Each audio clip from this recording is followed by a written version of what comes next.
sweat would have been beading up on his forehead had he not had superior temperature regulation. Text scrolled past his retinal display at lightning speed, but he didn't miss a single character.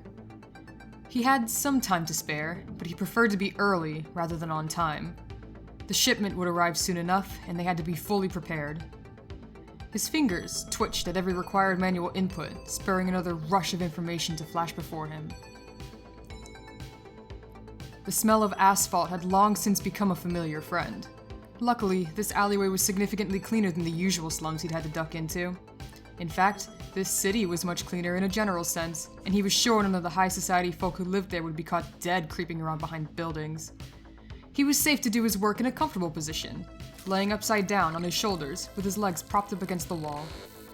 To any full organics, he probably would have appeared to be malfunctioning, or as some kind of social deviant. While the latter was true, no one would see him here. Of that, he could be sure. Even if they did, he'd likely need to be sure he was the last thing they ever saw. Brenig, A voice sounded over his earpiece. How are you looking on the power core? Brenig was silent for a moment, concentrating on finding a way through a tough firewall, but soon brought a hand up to his ear and pushed the comms button. Only one more obstacle to get through, He answered plainly. There was no hint of pride or excitement to his voice. His mind was far too focused on decoding the next wave of text. We're ahead of schedule, Captain. He added, in a more reassuring tone. He heard Iyakuum chuckle smugly over the comms. By now, he must have been itching for some action. Brenig smiled to himself, absent-mindedly. This is supposed to be a stealth mission, Captain. He reminded the other man, amused with the mental image of him writhing with excitement. I didn't run any simulations that included combat scenarios. A long, whining sound came through. You're such a downer, Bren. Iyakuum teased lightly. I was really looking forward to sinking my teeth into something. He hissed a cruel laugh that Brenig found a strange comfort in. Clearly, the captain wasn't worried. Not that he usually was, of course, but knowing it made him feel more at ease. Hey, He began again, in a more serious tone. I'll need you to stay in constant communication during this one. Of course, Captain. Brenig responded dutifully.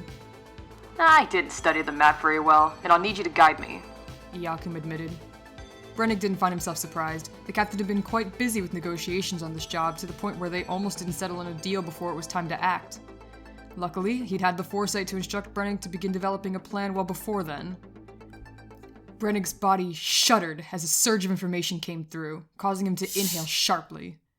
He'd finally accessed the city's power core. The systems were coded in an older language, but one he was somewhat familiar with. It was outdated and would be easy to control from here. Alright, I've got it. He choked at last, the tingle of electricity causing his voice modulator to glitch a bit. It was a euphoric feeling, and he reveled in it. It was almost addictive, perhaps. Iyakuum hummed pleasantly. Excellent. Now don't cream yourself just yet. I need you focused. Brenig stammered a few incomprehensible syllables before finally gritting his teeth and grumbling. There's no need to be so vulgar, Captain. His cheeks were flushed, and he was once again thankful that he was completely alone. Don't get your wires in a twist. I'm just fucking with you. Iyakuum taunted jovially. With a sigh, Brenig replied. I wish you wouldn't do that. He rolled himself backwards, pushing off the wall he'd been leaning on, and flipped himself into an upright position. It was harder to focus on the program data this way, but he wanted to give them as much time as possible. Stalking down the dimly lit alleyways he'd already memorized, he made his way towards the tall company building just up ahead. The closer he got, the more the inky shadows were swallowed up by the bright neon signs. Tsitsipa Na. The direct translation from Cadonian to Galactic Standard would have been something like Chem Pro Co. Brenig's research had informed him that Tsitsipa Na had their hands in everything from medicine to chemical warfare, and was government contracted.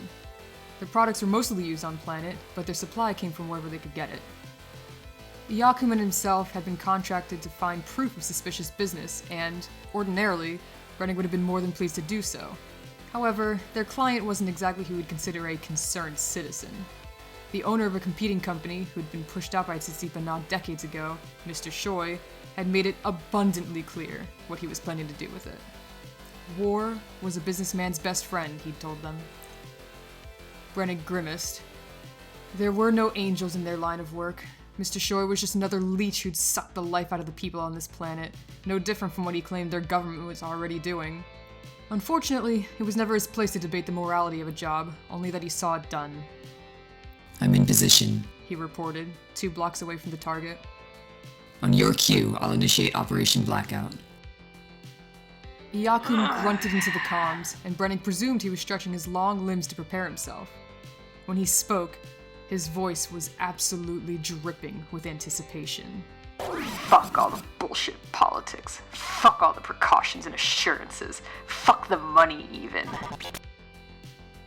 There was a pause in his monologue for a foul cackle.